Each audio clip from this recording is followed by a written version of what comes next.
In Chet's kitchen we gather around. Fresh ingredients we have found. We're cooking simple every day. Healthy meals the joyful way.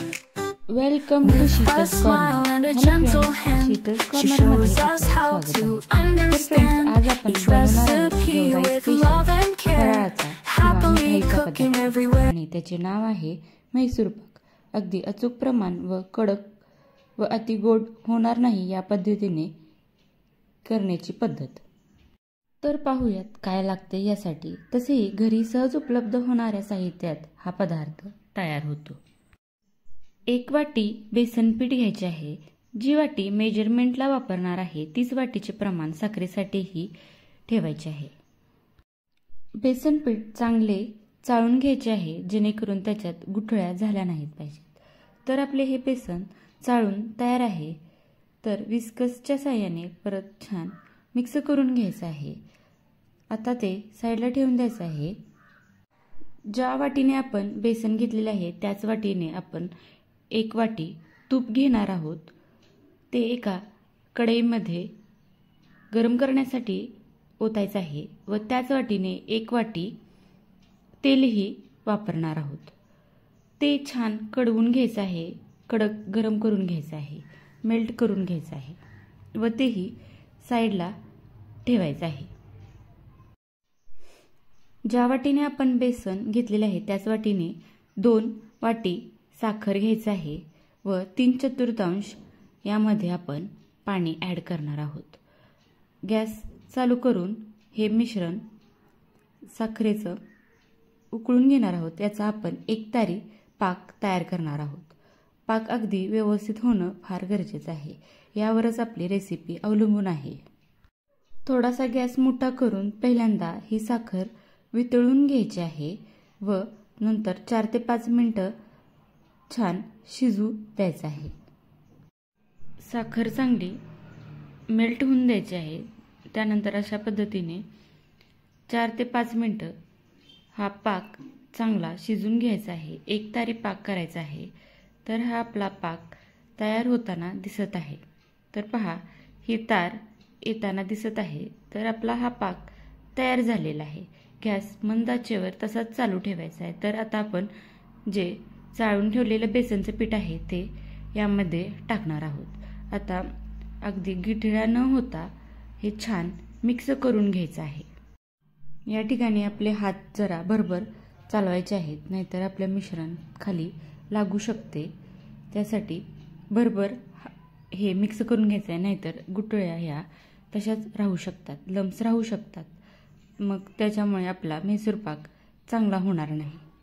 पण आता कडक करून ठेवलेलं जे तूप आणि तेलाचं मिश्रण आहे ते हळूहळू यावर ओतून घ्यायचं आहे व परत छान हलवायचं आहे. हलवत असताना काळजी घ्यायची आहे, नाहीतर ते तेल अंगावर उडू शकते.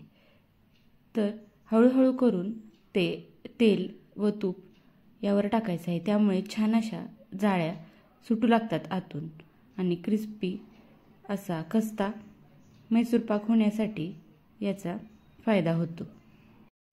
हळूहळू जेवढं आपण तूप आणि तेल कडवून ठेवलेलं आहे ते यामध्ये ओतून घेणार आहोत. शक्यतो जर तेल तूप थंड झाले असेल तर थोडं परत गरम करून याच्यावरून टाकायचं आहे. जेवढं कडक तेल असेल तेवढ्या जाळ्या आतून छान सुटतात. तर पहा किती छान फुलत आहे. आणि हा आपला म्हैसूर पाक तयार झाला आहे कसं ओळखायचं, तर कढईतून हे मिश्रण बाजूला होताना दिसते, सुटलेलं दिसतं, कडा त्याच्या वेगळ्या होताना दिसतात. त्यावेळेला ओळखायचं की हा आपला म्हैसूर पाक तयार झालेला आहे. तर घरी थोडासा ब्राउनिश कलरचा म्हैसूर पाक खायला आवडत असल्यामुळे मी थोडासा ओव्हर केलेला आहे, पुढं केलेला आहे. तर ह्याच्या अलीकडंच हा कलर छान येण्यासाठी बंद करून तो सेट करायला घ्यायचा आहे. तुम्हाला फ्लेवर हवा असेल तर तुम्ही यामध्ये वेलची पूडही टाकू शकता. आणि तुम्हाला कलर चांगला यावा असं वाटत असेल तर तुम्ही यामध्ये येलो फूड कलर ही टाकू शकता. तर या वेळेला गडबड करायची आहे की लगेचच पटकन आपण सेट करायला घ्यायचं आहे आणि जे उरलेलं तेल आहे, तूप आहे, ते सगळं यावर टाकायचं आहे आणि पटकन गॅस बंद करून हे सेट करून घ्यायचं आहे. उरलेलं तेल यामध्ये सगळं ओतून घेतलेलं आहे. तर आता गॅस बंद करायचा आहे व एका चाळणीमध्ये हे आपण मिश्रण काढणार आहोत. चाळणीमध्ये काढल्यामुळे जास्तीचं तेल हे त्याच्यामध्ये निघते आणि जर आपल्याला आणखी सॉफ्ट हवा असेल तर चाळणीतील तेल हे सेट केल्यानंतर वरून टाकल्यास आणखीन आपला मैसूर पाक छान टेस्टी व सॉफ्ट होतो. आताच जाळ्या दिसतात. पटपट हात हलवून छान सेट करून घ्यायचा आहे. फार गरम असतो त्यामुळे काळजीपूर्वक ह्या गोष्टी करायच्या आहेत. थोडासा तुपाचा चमचा घेऊन त्याच्यावर सेट करण्यासाठी ठेवला तरीही आपला मैसूर पाक चांगल्या पद्धतीने थापता येतो. आता जे गाळून शिल्लक राहिलेले जे तूप आहे तेही मी वरून टाकणार आहे. असं वरून टाकल्यामुळे तो सगळा मैसूर पाक तो सोक करतो व आपला मैसूर पाक कडक होत नाही आणि त्यामुळे खाताना आपल्याला सॉफ्ट लागतो.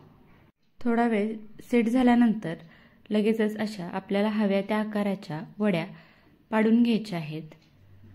आपल्याला कशा प्रकारच्या वड्या पाहिजे आहेत त्या पद्धतीने आपण त्या वड्या पाडून घ्यायच्या आहेत. तर छोट्या छोट्या अशा ह्या वड्या आधीच तयार करून घेतल्या आहेत. तर लगेचच त्या काढण्याचा प्रयत्न करायचा नाही, नाहीतर ते तुकडे पडू शकतात त्याचे. तर पहा थोडा गरम आहे त्यामुळे उचलता येत नाही. असा छान जाळीदार आपला मैसूर पाक तयार झालेला आहे. फार वेळ लागत नाही. अगदी घरच्या घरी 1 किलोभर मैसूर पाक तयार होतो, अगदी 1 वाटी बेसनमध्ये. तर आपला मैसूर पाक तयार झालेला आहे. तर छान सर्व करूया. कोणताही सण असो, अशा पद्धतीची मिठाई जर आपल्याला घरी बनवता येत असेल तर काय हरकत आहे घरी बनवायला. तर या पद्धतीने मैसूर पाक घरी करून पहा, अजिबात चुकणार नाही. खूप छान टेस्टी होतो.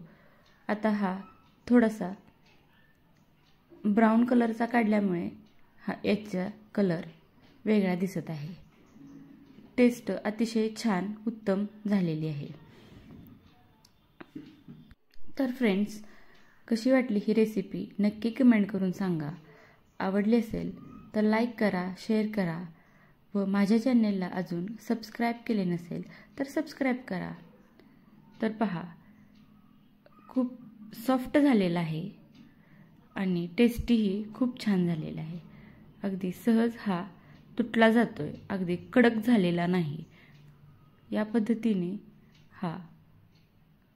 खूप छान होतो. अगदी सोपी पद्धत आहे. लगेच करायला घ्या म्हणजे तुम्हाला कळेल की याला फार वेळ लागत नाही. आणि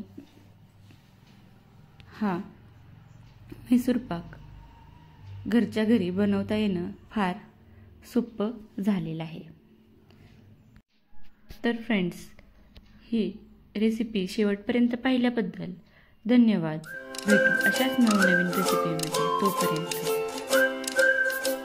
बाय. थँक्यू.